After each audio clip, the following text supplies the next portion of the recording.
you forever. The only trouble is we really don't have the time. We got one night only, that's all we have to spare.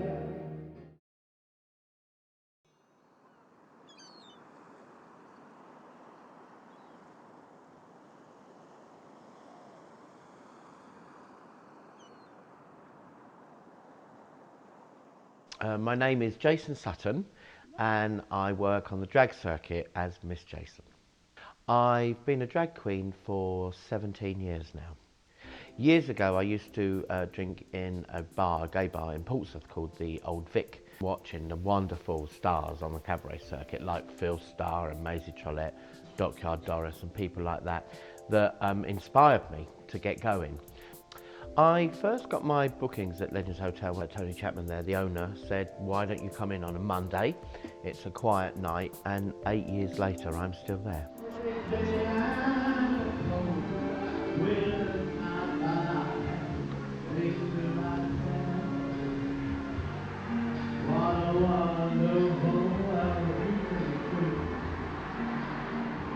Oh, embarrassing things and funny things happen when we're doing this sort of work all the time. Unfortunately, I have the ability to put my foot in it without even thinking about it. The reason that is because when you work live, you've got to think on your feet, and sometimes things go into your mind and you say it and then you think, oh God, I should never have said that. Who are you texting now? He's taking pictures of me and zapping them around the world and texting them. My mate said, is there plenty of cock to suck there? And I said, oh, could you mind? There's a film crew here from Southampton University. We do not suck cocks here in Brighton. We blow them. And often people get a little bit cheeky, they try to jump on the stage, they try to get involved, they grab you. I'm a little bit fussy about that. I don't really, unless it's someone that I quite like, because the thing about drag is it's an alter ego, so you become much braver. So if it's someone that I quite fancy, like a nice handsome man that I've taken a shine to, I'm quite happy to be grabbed. That's why I'm singing this song for you, darling. My cat makes less fuss of me than this. But one golden rule you must never, ever, ever do is touch a drag queen's wig. And there is no act on the circuit that wouldn't go crazy if you touched their wig. We're all very, very precious about things like that.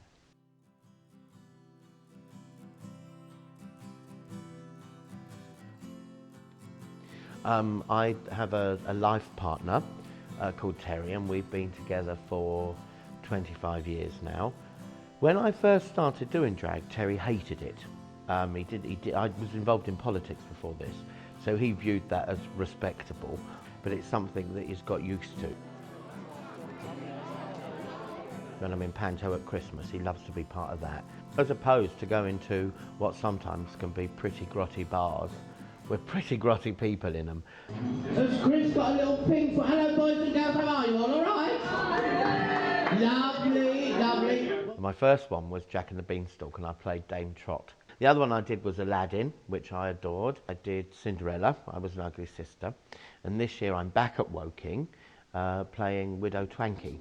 My friends are very, very supportive. Unfortunately, I don't have any family left because I was an only child. And oh, don't look so sad, dear, it's all right. And both my mum and dad are gone now. Unfortunately, my mum never saw me doing this job, and I think she'd have liked it because she was a very over-the-top woman herself who had a wicked, wicked sense of humour and had quite a saucy side to her as well. My dad was a much quieter man. He knew I did this and was quite happy about it, but I know as a teenager I was a nightmare, and certainly discovering my sexuality wasn't an easy journey for me or my family. So they have supported me through thick and thin.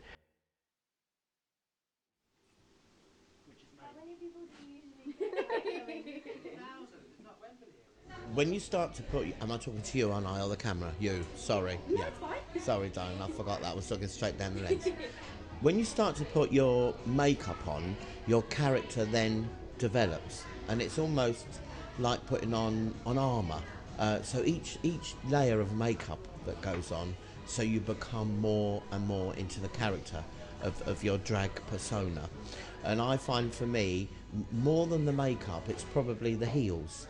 The shoes. When you put your heels on, you're then in character. but it just, you know, a couple more inches make all the difference.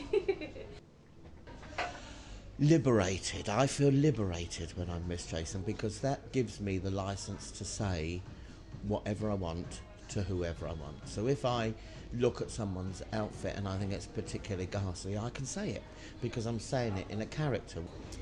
As Jason, I think I'm probably just a watered down version of Miss Jason, because it's all much of muchness, really, for me. Some people really work on their character and they create a back history and a family, but I don't. It's just me, but bigger, really.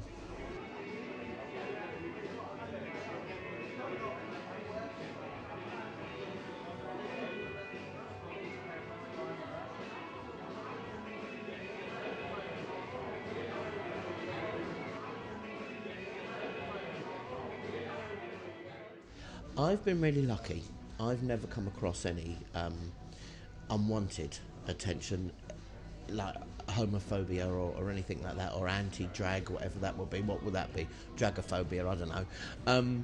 Because I mainly live in the gay world. The only time I do anything really straight is panto.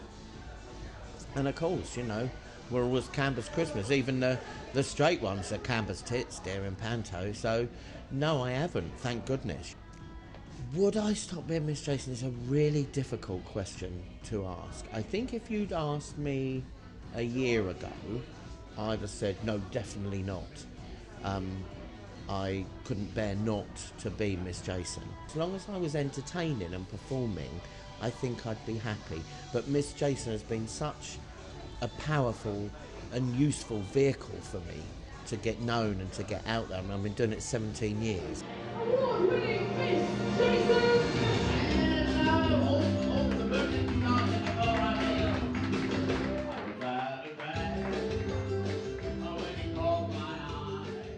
Within our community, there is fierce rivalry between all of us, but we're all good friends, and woe betide anybody who causes any of us as a problem. And if one of us is in trouble, we're all there. And there was an example a few years ago in Brighton, where one of the acts, who was facing a bit of bullying through what he did, and it was from another act actually, you know, and we all turned on the other one, and that queen has never ever worked in Brighton since.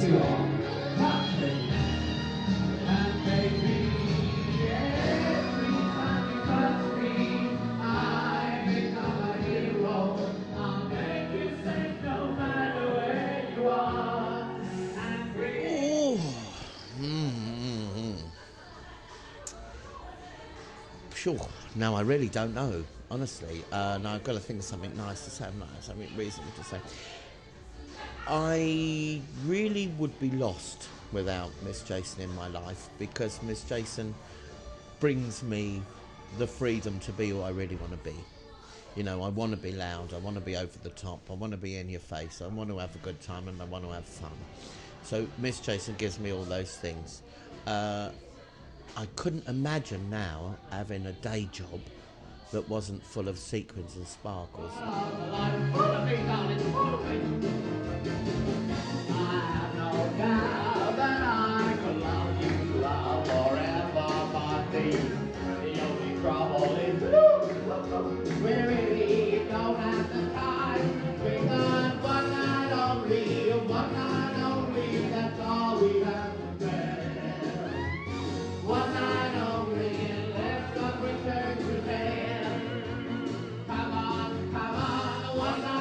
What would I do without Miss Jason in my life?